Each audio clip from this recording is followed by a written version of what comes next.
So today, let's talk about something that's been kind of bothering me for the last couple days, and that's the newest edition of DED coming out, and more importantly, what effect it's going to have on the Open Gaming License, aka the OGL, and how many of these third-party guys who have sunk tons of money and time in developing products for D&D that may or may not have that same access to sales like it used to.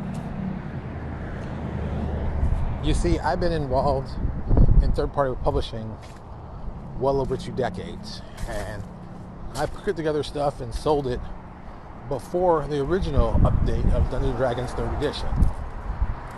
So now, looking at, D&D 6th edition, or 1 D&D, but, let's just call it what it is, they keep saying that everything's going to be backwards compatible, it's going to be all this stuff, and I'm like, hey, that's a great idea, I think that's great, I think that's a smart thing to do, but at the same time, I've heard there's going to be no OGL.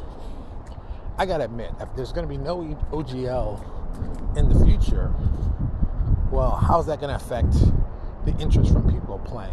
Because I got to admit, there are certain things that D&D does very well, and there are certain things that third-party publishers do very well.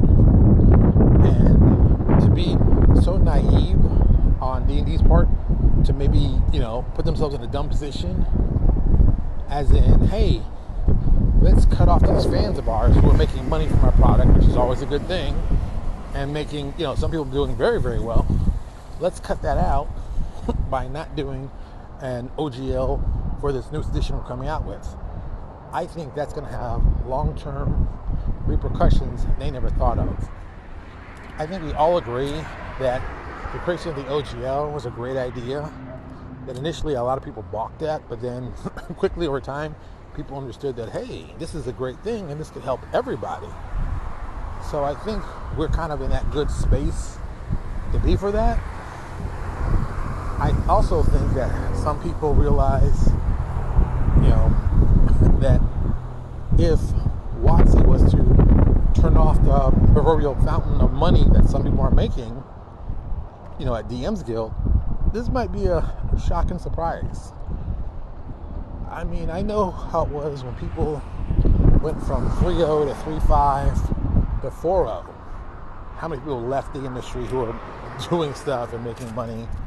And now in 5E, I mean, those masses of people seem to be doing very well at the DM's Guild, for example. I mean, yeah, they take 50%, but, if you know the rules, you know what's going on, you got to deal with it accordingly. And 50% is what they're charging you, so you pay them.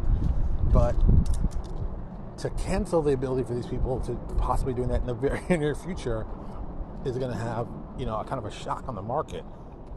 And the question becomes okay, so how many of these people who developed their system out of using the OGL and 5E, how many people are going to be able to maybe, for a lack of a better term, jump to another open system?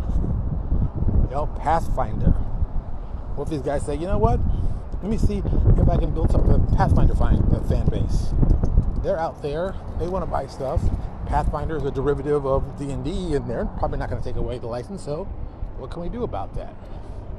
I think that people are going to focus on, you never know what's going to happen with this whole new edition of D&D, but you got to ask questions of what's really going to happen to those third-party guys.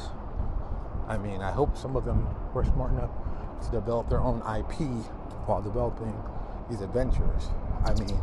You got guys like Kobold Press, they've been pushing their content through many systems. That's the smart long-term plan. I just gotta wonder, what's gonna be a plan for most of these people, because they haven't done that. A lot of these guys just made products that help support D&D and make it larger, and didn't think about creating their own IP. It's gonna be interesting. I guess some people are gonna be in business, and I'm sure a lot of people are gonna be out of business. That's just how it works.